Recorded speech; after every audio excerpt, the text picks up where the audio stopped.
Gracias, hermano, por este tiempo.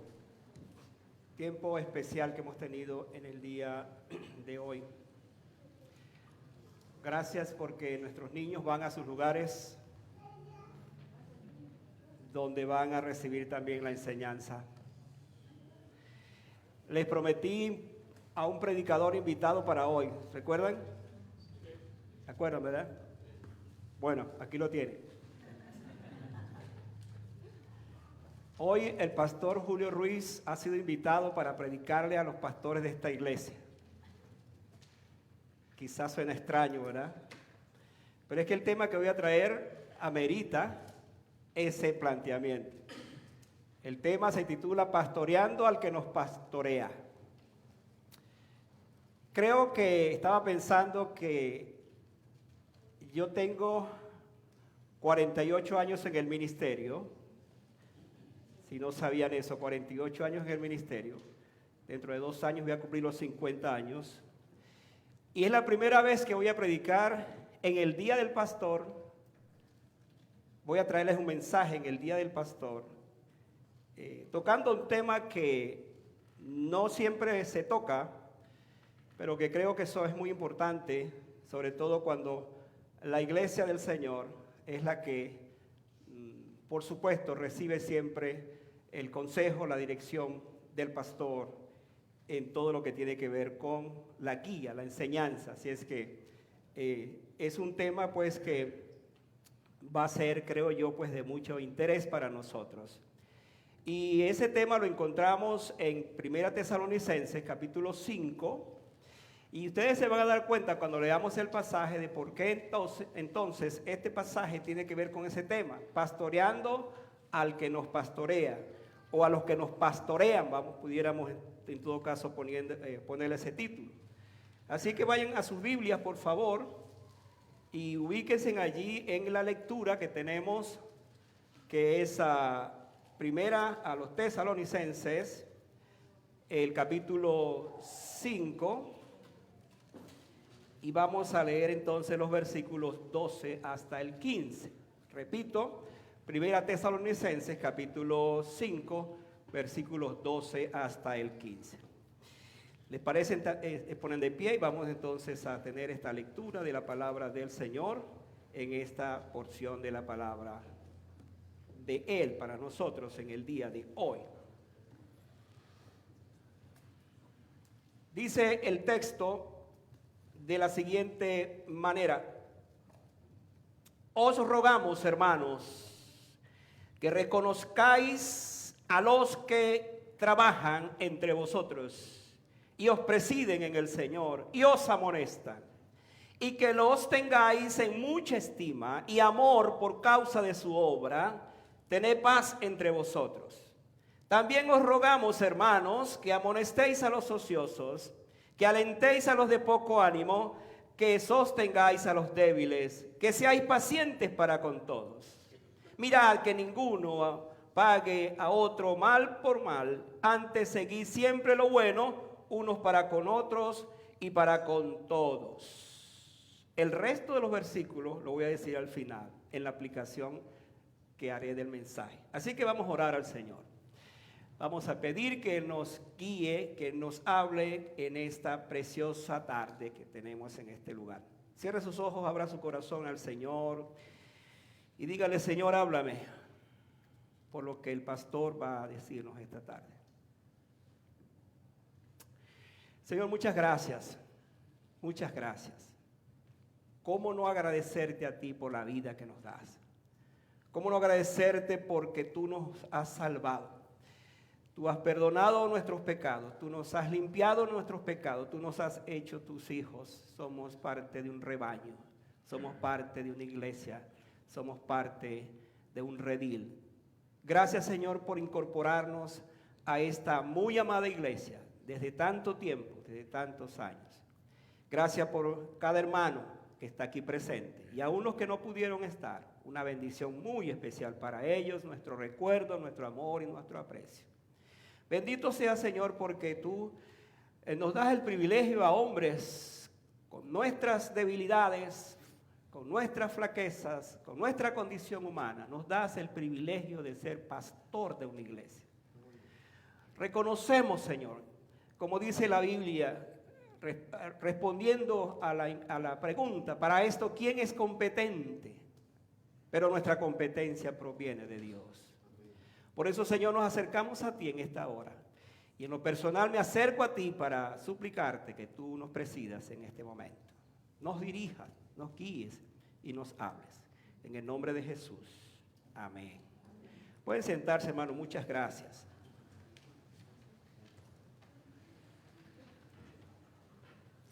Como dije, hermanos, cuando uno habla de este tema, no es fácil, porque está tratando de exponer, de explicar lo que la Biblia nos dice respecto a la responsabilidad que tiene la iglesia para con sus pastores o con su pastor que está al frente de la congregación o los que están al frente de la iglesia. Y es interesante que en este pasaje el apóstol Pablo nos va a dar unas directrices muy, pero muy precisas para que podamos entonces tener claro acerca de la importancia de este tema. Ahora, yo quiero comenzar diciendo que estoy profundamente agradecido al Señor por la iglesia que Él me ha dado para pastorear en este tiempo de mi vida, en estos años de mi vida. Y es la Iglesia Bautista Ambiente de Gracia. La verdad, hermano, es que yo soy muy afortunado en estar al frente de ustedes. Debo comenzar diciendo esto. Debo comenzar diciendo que para mí es un gozo, es una bendición, es un privilegio el tenerles a ustedes como parte de mi rebaño. Ahora, como la Biblia dice que debemos seguir creciendo, que debemos seguir adelante, que debemos seguir desarrollándonos, por esa razón entonces el pastor siempre va a traer un mensaje de estímulo, de ánimo, de seguir creciendo, porque precisamente se nos plantea este asunto de no quedarnos donde estamos. Entonces, de allí el mensaje que les traigo hoy, de allí el título del mensaje. El pastor pastorea a su iglesia. La pregunta es, ¿quién pastorea al pastor? Ahora usted me va a decir, bueno, pastor, a usted lo pastorea el Señor Jesucristo. Y le voy a decir que sí, gracias a Dios por eso. Les aseguro que si el Señor no me pastoreara, yo no estuviera aquí pastoreando. Pero creo firmemente, y usted va a compartir conmigo esta tarde, que el pastor necesita también de ser pastoreado. Escuche esto. El pastor también necesita de ser pastoreado. Y entonces, ¿quién pastorea al pastor? Pues, hermano, quiero decirle que al pastor lo pastorea también la iglesia. Entonces, si usted no sabía eso, hoy lo va a saber. Que usted también debe pastorearme. En los mejores términos que voy a expresar esta tarde, usted debe saber esto. ¿Por qué decimos todo aquello? Pablo, hablando en esta carta, entonces él se presenta ante los hermanos y nos deja un pasaje donde pone de manifiesto, de una manera especial, un énfasis acerca de aquellos que os presiden en el Señor. Y él va a hablarnos de varias cosas y creo que va a ser pues un tema de interés. De manera que la iglesia, aparte de saber quién es su pastor, qué hace su pastor, cómo dirige a su pastor, debe ir más allá en valorar el trabajo que le toca a un hombre como él, que es de carne y hueso, con todas sus debilidades, como dije, como toda la congregación. El pastor no es alguien que, hablando desde el punto de vista como algunos pueden concebirlo, que es alguien que no falla, por ejemplo. Y cuando uno reconoce esto, y la iglesia reconoce eso, entonces la iglesia tiene que orar mucho más por su pastor y saber entonces la importancia que tiene la iglesia en orar y sostener a su pastor. Y especialmente cuando hablamos de un día como este, pues es aún más, recobra mucho más importancia. Hay una expectativa muy grande acerca del trabajo del pastor en la iglesia. La iglesia siempre está en el hecho de saber qué hace su pastor, pero no solamente qué hace, sino qué cosas debiera seguir haciendo. Y esa expectativa es constante, es continua. De allí entonces la importancia de lo que esto significa. Un profesor llamado George Calais Moore, hablando de de lo que es un pastor eficiente, y ahí entra la expectativa de una iglesia, él dijo lo siguiente. Fíjese las características que debe tener un pastor de una iglesia. Debe tener la fortaleza de un buey, la tenacidad de un perro de caza, la audacia de un león, la paciencia de un burro, la adaptabilidad de un camaleón, la visión de un águila, las melodías de un ruiseñor. Bueno, en este caso sería del señor Ruiz, para que entender entonces lo que esto implica. La mansedumbre de un cordero, la piel de un rinoceronte, la disposición de un ángel, la resignación de un enfermo incurable, la lealtad de un apóstol, la fidelidad de un profeta, el fervor de un evangelista, la abnegación de una madre. Y termina diciendo el profesor esta nota: si alguien, o si algún aspirante al pastorado se ve incapaz de conseguir estas virtudes, se le ruega encarecidamente que se busque otro trabajo. Y este es el reto, esta es el llamado que el Señor nos presenta a los pastores en ese aspecto. Y por supuesto, por eso es que la expectativa de una iglesia hacia su pastor es muy grande, y es allí donde tenemos que trabajar de una manera especial. Ahora, hermanos, gracias al Señor que contamos con aquel que es el príncipe de los pastores, el pastor de los pastores, para que nosotros los pastores terrenales, con todas nuestras debilidades, podamos pastorear a la iglesia del Señor. Y esa es la bendición que al fin y al cabo contamos nosotros. Entonces, vamos a analizar brevemente. Bueno, cuando yo digo brevemente, el asunto puede complicarse. Vamos a analizar el texto y vamos al versículo 12, porque allí vamos a encontrar, para dar respuesta entonces a la pregunta, veamos cómo debiera pastorear la iglesia al que tiene como su pastor. ¿Cuál debe ser el pastoreado que la iglesia hace hacia su pastor? Vayan al versículo 12, porque allí vamos a comenzar entonces a ver algunas de estas características. Dice el versículo 12: os rogamos, hermanos, que reconozcáis a los que trabajan en vosotros y os presiden en el Señor y os amonestan. Aquí está el primer asunto. Entonces la iglesia pastorea a su pastor reconociéndolo. Ahí está la primera verdad. Los que llevan nota, los que les gusta tomar nota, pues vayan tomando esa nota. La iglesia pastorea a su pastor reconociéndolo.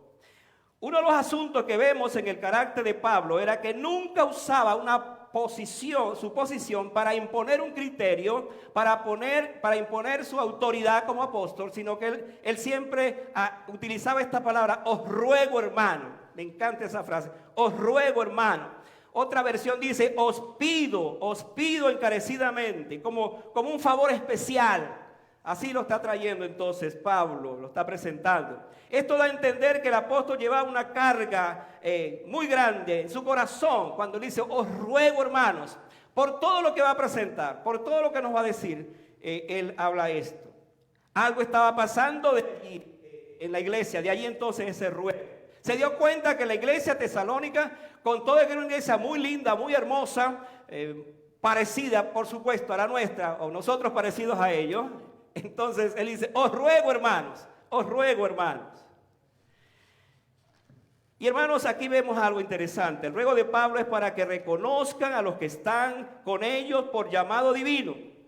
Lo contrario a esto es reconocer que no están entonces, en este caso, pues, haciendo realidad el ruego del apóstol. Es interesante que él hable en estos términos, porque va a introducir la palabra reconozcáis, que sean considerados, que los tomen en cuenta, que valoren su trabajo, que aparte de lo que significa su dirección desde el punto de vista de todo lo que hace el pastor, entonces que se reconozca el trabajo. Ahora, otra vez, sigo insistiendo, yo doy gracias al Señor por esta iglesia, porque sé que esta iglesia reconoce el trabajo de su pastor.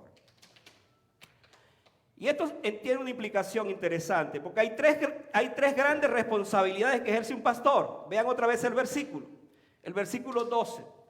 Otra vez dice el versículo 12, por lo cual, dice el versículo 12, os rogamos, hermanos, que reconozcáis a los que, aquí viene la primera verdad, trabajan. entre vosotros, presiden y os amonestan. Tres cosas que ve uno allí muy claro de lo que es entonces la responsabilidad de un pastor, por el cual entonces la iglesia debe reconocerlos.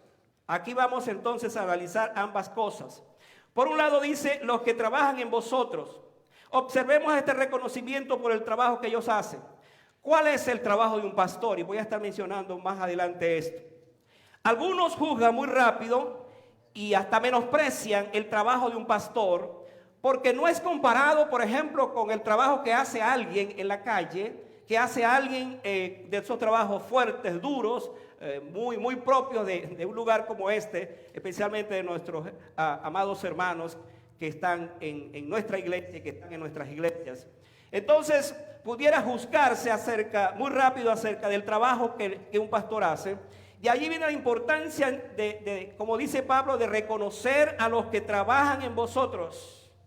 El trabajo de un pastor, mis amados, es uno de los trabajos, no sé si decir esa palabra para poner un énfasis allí, el trabajo más importante que se hace en la tierra. ¿Por qué digo esto? Cuando usted va a Hebreos capítulo 13, versículo 17, se encuentra con esta verdad. Véalo allí que dice, obedeced a vuestros pastores y sujetaos a ellos. Ahora, yo no sé si usted había leído ese texto, ojalá lo tenga muy presente. Dice, obedeced a vuestros pastores y sujetaos a ellos. Y aquí viene la frase que quiero desarrollar. Porque ellos velan por vuestras almas como quienes han de dar cuenta, para que lo hagan con alegría y no quejándose, porque esto no es provechoso.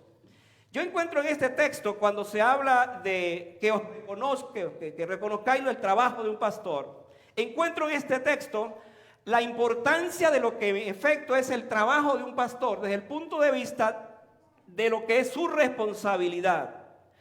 Estamos entonces hablando en este sentido de que el pastor, Dios le entregó bajo su responsabilidad, bajo su cargo, la iglesia del Señor. Él debe velar por ella, y hay una razón. Es porque un día esa iglesia va a estar presentada delante del Señor y el pastor es responsable de esa iglesia. Ahora, hermanos, esto es muy bueno apuntarlo, porque ustedes deben saber que su pastor, en este caso sus pastores, tienen esta responsabilidad de poder entonces velar continuamente por ese rebaño, para que un día entonces sea presentado delante del Señor y uno puede decir, Señor, aquí los que me diste, aquí los tienes, precisamente por el trabajo que se hizo. El trabajo de un pastor es velar por sus ovejas. Esto tiene un gran significado. La segunda responsabilidad es, y os presiden en el Señor. Os presiden en el Señor. Entre los dones que el pastor tiene, está el de presidir, el de ser un líder.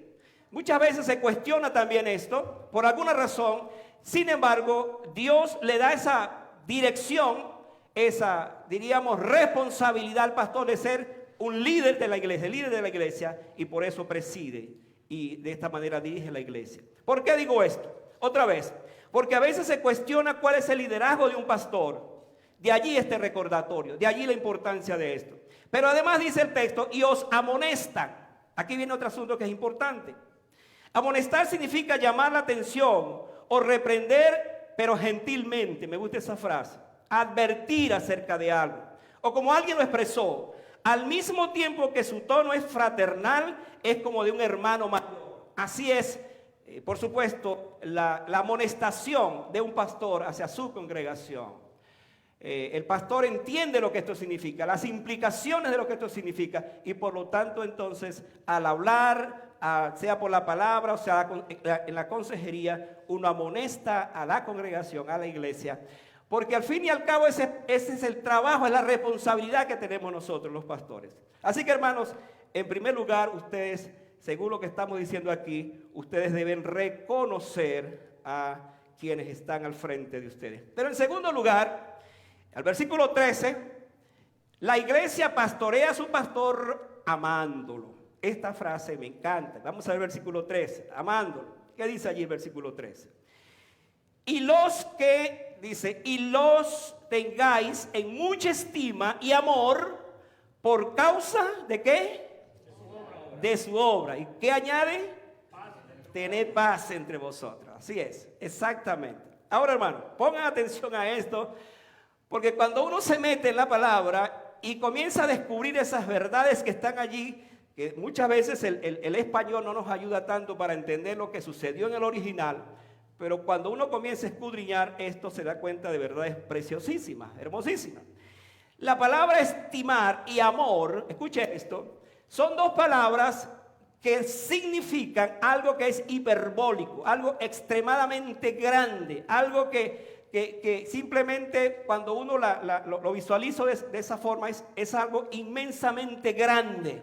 Entonces lo que Pablo está diciendo es, cuando ustedes piensen en sus pastores, estímenlo, ámenlo, pero de una manera grande, muy grande. Ahora, yo doy gracias al Señor porque ustedes me aman, porque ustedes me estiman. Pero Pablo está diciendo, ámelos más todavía. Síganos amando. Y hermano, él da la razón. Él da la razón. Y aquí es donde quiero llegar. ¿Cuál es la razón? Allí dice más adelante, por causa de su obra. Ahora yo quiero recordar en esta parte a mis pastores. Ahora yo voy a hablar como oveja. Yo tuve 4 pastores antes de ser pastor. Y yo aprendí de cada pastor algo muy hermoso. Por ejemplo, del primer pastor, yo aprendí del amor que él tenía para con su iglesia. Aprendí eso, pastor sencillo, pero tenía un gran amor por su iglesia. Del segundo pastor yo aprendí el arte de la predicación. Me encantaba, yo era uno de esos creyentes que estaba allí al frente escuchando a mi pastor. Es más, me acuerdo la vez que él me puso a predicar por primera vez, tenía como unos 16 años, que yo le pedí que me diera el púlpito y él se arriesgó, ni siquiera me había preparado y se arriesgó. Y aparte de lo que dije allí, lo único que recuerdo de ese momento es que yo hacía exactamente lo que mi pastor hacía. Él cuando levantaba sus manos, cuando hablaba duro y todos esos gestos yo lo hacía, exactamente imitando a mi pastor. Es más, lo imitaba tanto que hasta me arreglaba los lentes y yo no tenía lentes porque mi pastor se los arreglaba. Era una imitación increíble lo que eso sucedía. Y hermano, yo aprendí de mi pastor el arte de la predicación. Pero del tercer pastor yo aprendí el arte de la evangelización. Yo hasta ahora no he conocido un pastor que tenga una pasión tan grande por las personas no creyentes. Y déjeme decirle que no cualquier creyente. Ese pastor era conocido por el pastor que sacaba fuera demonios, porque siempre estaba, y de alguna otra manera tenía eso y tenía ese don también, trabajando en ese sentido, pero sobre todo la pasión que tenía por las almas. Y el otro era, el otro pastor, yo aprendí de él el arte del discipulado. Entonces cuando yo recuerdo, siendo oveja y pensando en mis pastores, hoy yo agradezco al Señor por la vida de mis pastores. Pero hermano, yo no fui una oveja rebelde, yo fui una oveja tranquila. Y en todo momento yo recuerdo que estuve al lado de mi pastor. Los vi cómo sufrían, especialmente los pastores del campo. Los vi en ocasiones muy difíciles. Y allí yo entendí la labor de un pastor. Por cierto, hermanos, les confieso, creo que no sé si lo ha dicho, pero yo nunca en mi vida quise ser un pastor. Lo último que yo pensaba era ser pastor, precisamente por lo que veía mis pastores. Pero hermanos, les confieso que precisamente cuando el Señor me llamó a este ministerio, entendí que eso tenía que venir de Dios porque no había otra manera de entenderlo. Para testificar acerca de esto, yo nací, algunos de ustedes saben, yo nací gemelo, twins. Pero el que nació conmigo se murió a los días. Y yo tenía la posibilidad de morirme también por la condición en que mi madre nos tuvo en aquel entonces, por supuesto, en el campo y todo esto. Pero hermano, las cosas que hace Dios es las cosas que hace Dios. Al final Él sabía que Él me iba a llamar para el santo ministerio. Y aquí estoy. Y estoy reconociendo esta tarde la labor de los pastores. Ahora, el texto dice, por causa de lo que hace, por causa de su obra. Vea otra vez el versículo 13 y vea esa parte, cómo menciona eso, por causa de su obra. Entonces, ¿por qué razón hay que estimar y amar a los pastores? Por esto, el aprecio y estima que la iglesia tiene para su pastor es por la obra que ellos desempeñan. De esta manera entonces vemos que el consejo de estimar y amar a su pastor no se basa en la posición que él tiene, sino por la obra que él hace. Es por eso, más que estimarlo porque el pastor es esto y lo otro, no, es por la obra que él hace. Lo cual se traduce entonces en un trabajo que es consagrado, dedicado. Es una tarea muy delicada. ¿Sabían ustedes que el verbo griego para esta frase, los que trabajan en vosotros, la traducción es los que trabajan arduamente hasta el cansancio? Yo decía, ¿cómo entender esto, verdad? Pensando en la labor de un pastor. Y es simple. Nosotros, los pastores, ciertamente, los que estamos a tiempo completo en una iglesia, no tenemos un trabajo físico como otros lo tienen, sobre todo los pastores que trabajan part-time, haciendo su trabajo en la iglesia y otro trabajo. ¿Y cómo se entiende entonces esto del cansancio que sugiere este texto? Pues simplemente, hermanos, porque nosotros los pastores llevamos una responsabilidad muy grande y es una tarea tan inmensa que implica entonces un estado emocional tan grande, y allí viene el cansancio muchas veces. Que si los pastores no estamos apercibidos de esto, podemos fácilmente enfermarnos. Porque la carga emocional que llevamos, más que una carga física, la carga emocional de todos los creyentes, de todos los hermanos de la congregación es muy grande. De ahí entonces esto. Déjeme explicárselo de esta manera, a ver si lo entendemos. El médico o un médico atiende a su paciente, les da sus instrucciones, les da sus medicinas, cierra la puerta y se va. Y él es un paciente, es un número allí. Viene otro y hace lo mismo. Y eso es lo que tiene el doctor, unos números allí que tienen que ver con pacientes. Él se va a su casa, se olvida de todo eso, porque ese es su trabajo de la oficina. Pero un pastor, cuando el pastor termina de predicar, es cuando comienza su trabajo. Porque sabe entonces de la cantidad de personas, de creyentes que pasan por diferentes situaciones, y él siempre está consciente de este trabajo, de esta obra que hay allí. Es por eso, hermano, que el trabajo de un pastor no se reduce al domingo, no se reduce a los miércoles, no se reduce a las mañanas cuando él escribe sus devocionales. Déjeme decirle esto, el trabajo de un pastor tiene que ver con 24 horas al día, 7 días a la semana. Yo he llegado a pensar que el pastor es como el 911. Tienes que estar listo siempre para alguna llamada, para alguna situación de emergencia. Así es el trabajo de un pastor. Entonces el apóstol Pablo nos habla de la importancia de esto, de estimarlos, de amarlos por causa de su obra, por lo que significa la responsabilidad que tienen como obreros, como aquellos que Dios ha puesto sobre su rebaño. Un pastor consciente de esto sabe que desde muy de mañana, desde muy de madrugada, muy temprano en la mañana está despierto. Y en el caso de su pastor, bien de madrugada, pensando, orando por cada uno de ustedes, por cada hermano, por su situación, por su crisis. Porque constantemente vienen a la mente, al oído del pastor las necesidades, y allí está presente. Pero además de eso, la iglesia pastorea a su pastor ayudándole. Ahora vamos al versículo 14. Síganme allí, por favor. Versículo 14. Ahora quiero que la iglesia lea este versículo. A ver, porque algunos hermanos se me están como que medio durmiendo. Entonces vamos a ver. Lean ustedes mismos ese versículo para que entiendan entonces de qué estamos hablando. Lean todos el versículo 14. A ver qué dice. También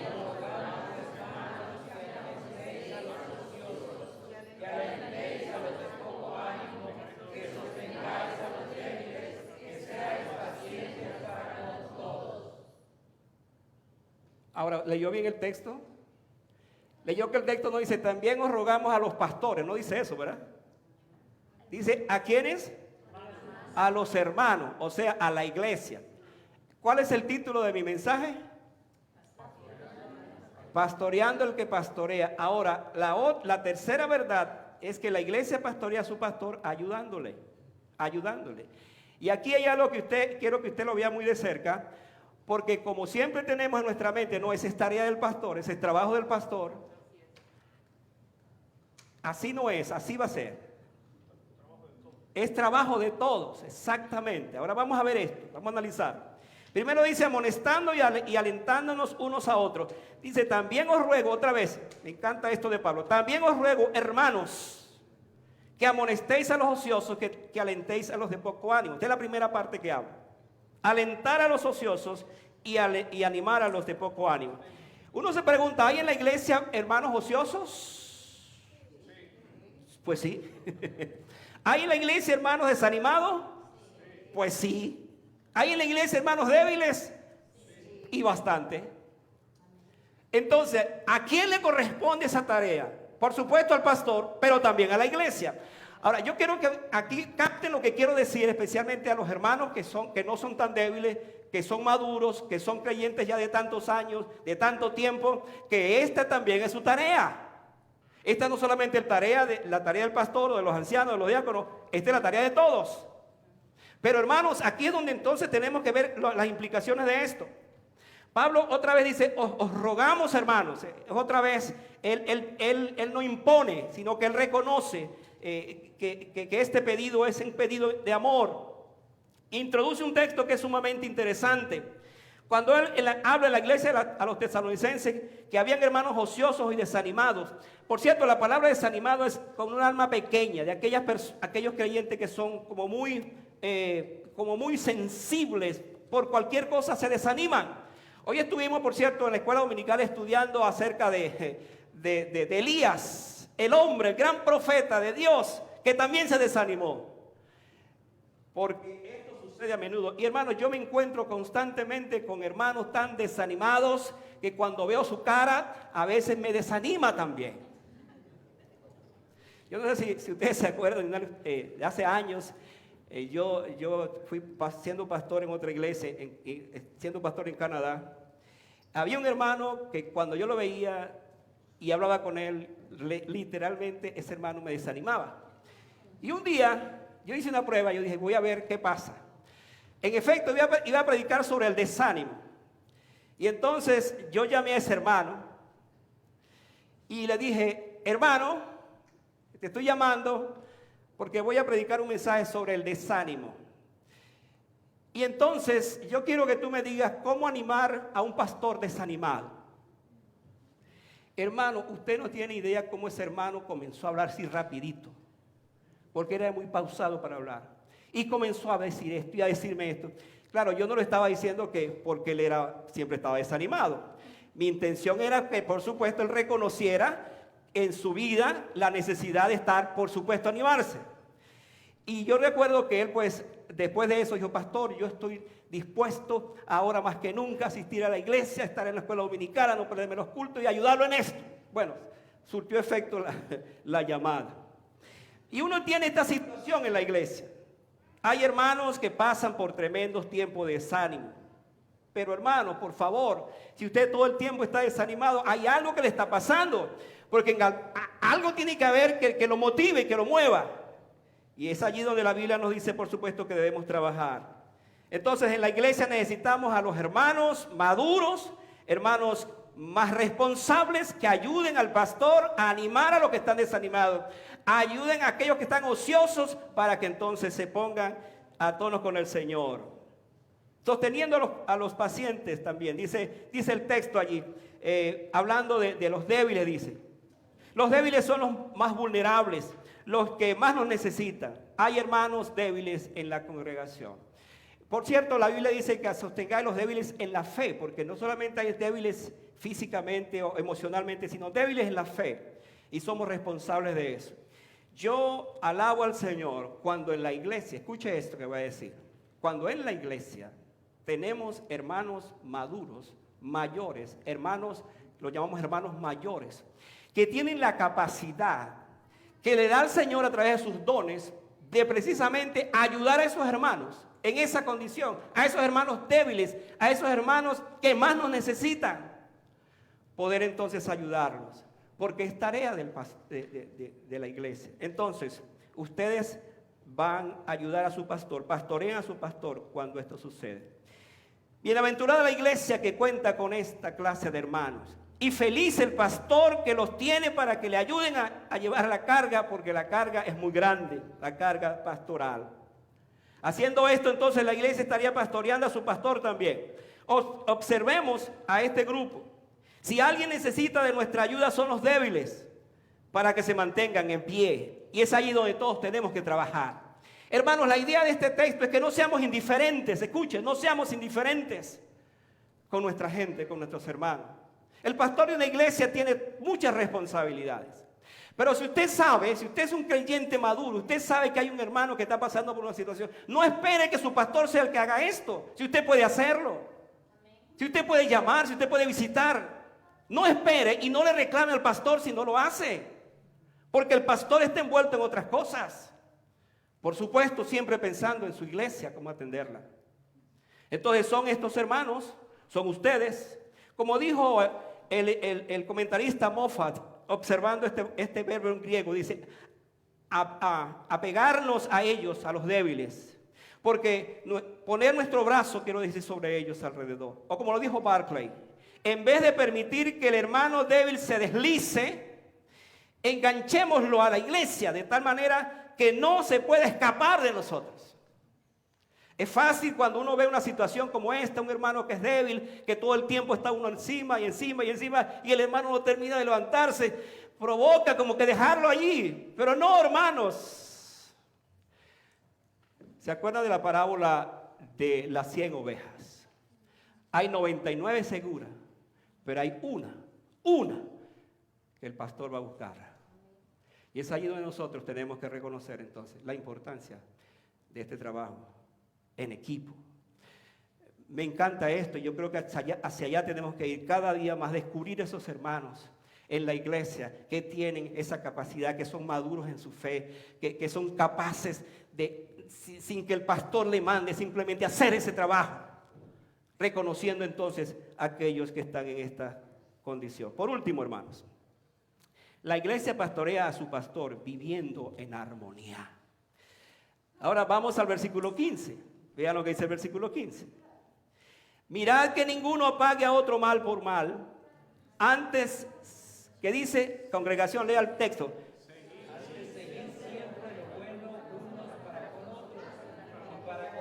Amén, amén, amén. Gracias, hermano. Qué lindo texto, ¿verdad? Pero primero dice, mirad que ninguno pague a otro, ¿qué? Mal por mal. Definitivamente Pablo observó que en la iglesia de Tesalónica había una tendencia de romper la unidad. Escuche esto. Era una iglesia muy hermosa, muy linda. Por cierto, hermanos, entonces no sabían que esta fue la iglesia a quien Pablo le dirigió su primera carta. La primera carta que Pablo escribió a una iglesia, esa es esta. Él percibió que en la iglesia había, por supuesto, había muchos obreros, había pastores, había ancianos. Y él recomienda a la iglesia que los cuiden, pero también él recomienda en esta parte que los hermanos puedan vivir en armonía, porque si algo rompe el corazón de un pastor es cuando la iglesia no tiene armonía. Y es lo que nos está diciendo acá. De alguna manera entonces el apóstol fue notificado de una especie de alteración del orden de la iglesia, hasta el extremo de ver que algunos hermanos todavía tenían costumbres de los paganos de vengarse unos con otros, de ir tras aquellos que le hicieron algo mal. Y uno se sorprende, pero esto puede suceder en una iglesia. Estos son creyentes y Pablo le está recomendando que no paguen mal por mal a otros.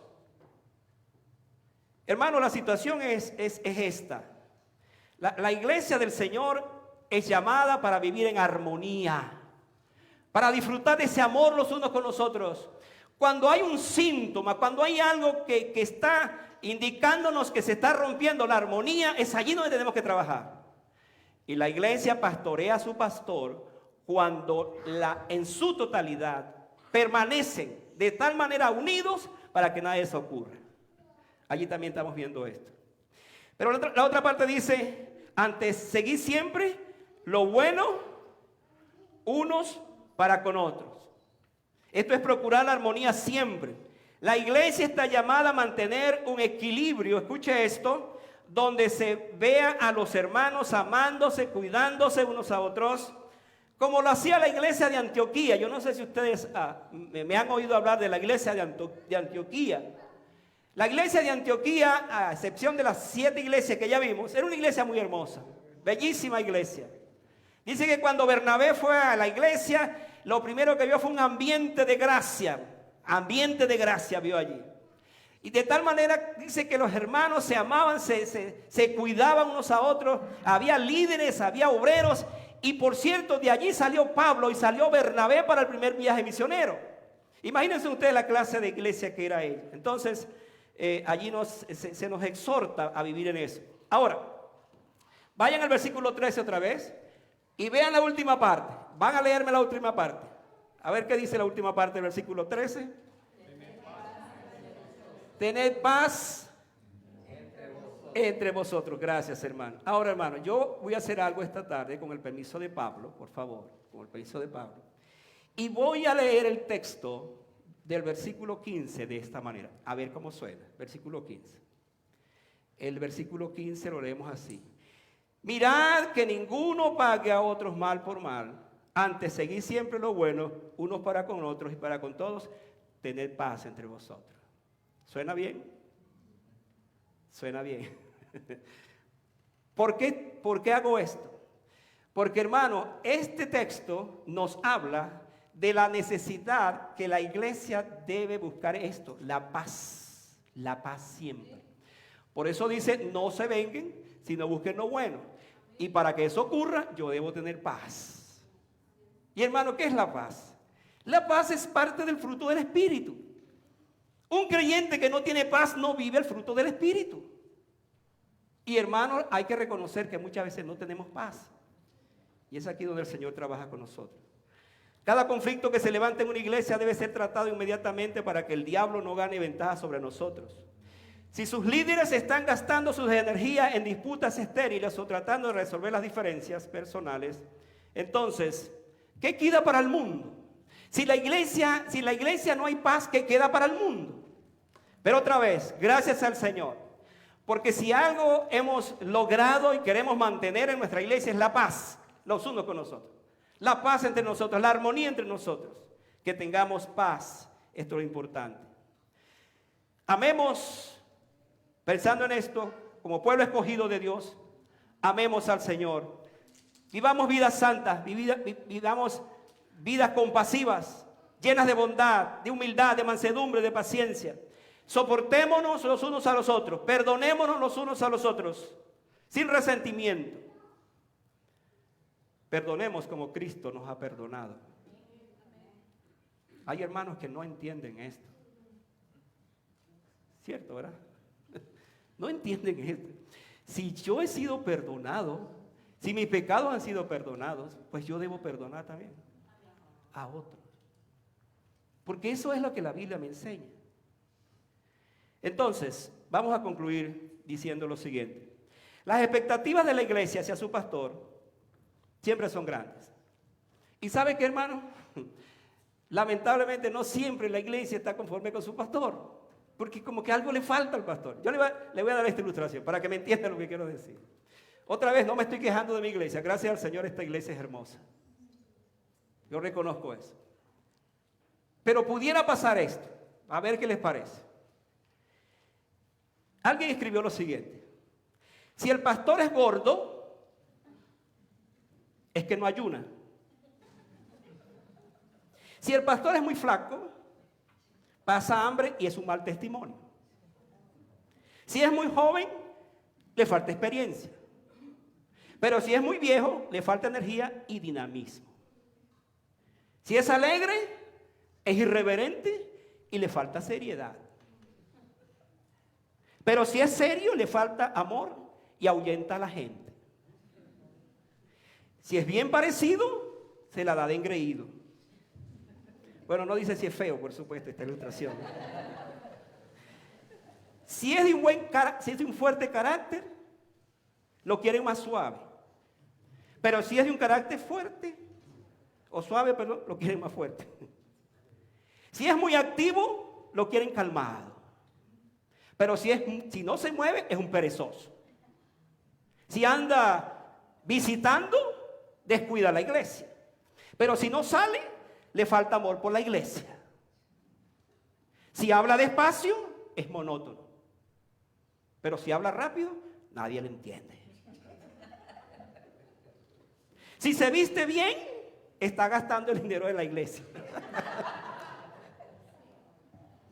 Pero si se viste modesto, causa mala imagen. Si predica largo, como el pastor de esta iglesia, es aburrido. Pero si predica corto, no se prepara. Si no reconoce sus debilidades, es soberbio. Si las reconoce, tiene falta de carácter. Entonces, hermano, ¿quién entiende al pobre pastor? Bueno, yo espero en el Señor que ustedes entiendan a sus pastores. Y entiendan, hermanos, que somos como ustedes, de carne y hueso. Exactamente, no hay ni más ni menos. Yo me río, usted se ríe. Yo me pongo bravo y usted se pone bravo. ¿O no es así? Mi esposa lo sabe también eso. Todas las cosas que a ustedes les pasa a un pastor. Ahora, quiero cerrar, por eso le dije, vamos a dar los últimos versículos para esta parte. ¿Cómo puede la iglesia pastorear a su pastor?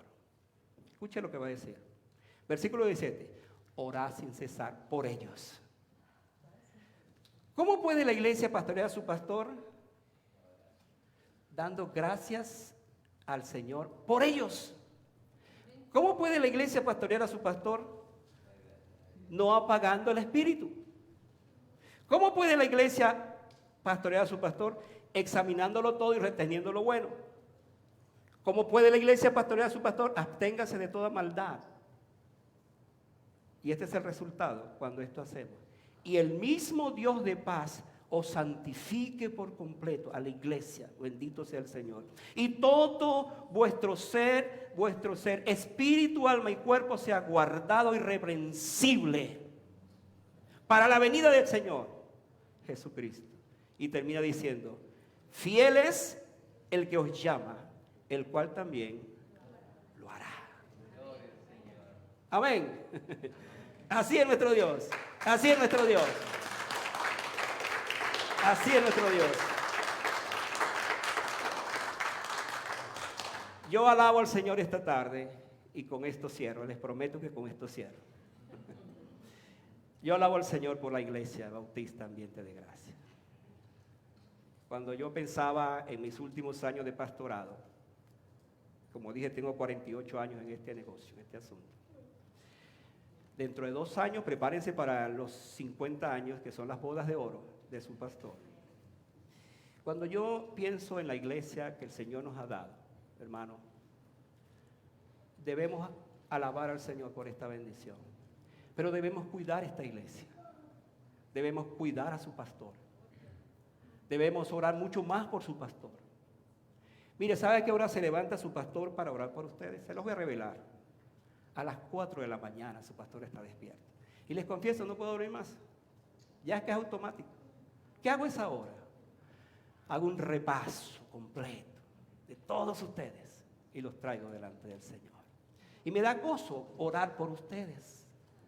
Pero por favor yo les pido que redoblen sus oraciones por nosotros los pastores. ¿Para qué? Para que sirvamos con alegría. 2 cosas que ustedes tienen que hacer es obedezcan a sus pastores, porque sus pastores van a presentarles a ustedes delante del Señor un día. Y por favor, amen mucho más a sus pastores.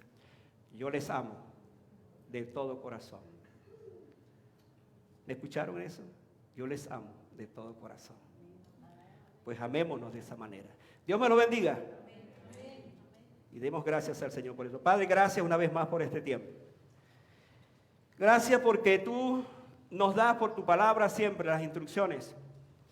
Y nos has dicho hoy que hay una iglesia que pastorea también a su pastor. Yo necesito de pastoreo también de mi iglesia. Yo necesito siempre de mis amados hermanos. Padre, en este momento te doy tantas gracias por la vida por esta iglesia, la Iglesia Bautista Ambiente de Gracia. Qué privilegio pastorear esta iglesia. Qué bendición contar con hermanos tan lindos, tan especiales como los que tenemos acá. Señor, ayúdanos a mantener esta unidad del Espíritu. No permitas que nada ni nadie, Señor, interrumpa esa unidad. Que vivamos siempre para ti. Te damos gracias, te alabamos y te bendecimos hoy cuando celebramos este día. Tú eres el pastor de los pastores, tú eres el príncipe de los pastores. Nos has prometido por tu palabra que cuando vengas entonces, Él será el encargado de premiar la labor de un pastor. Por eso te alabamos y te bendecimos. En el nombre de Jesús. Amén.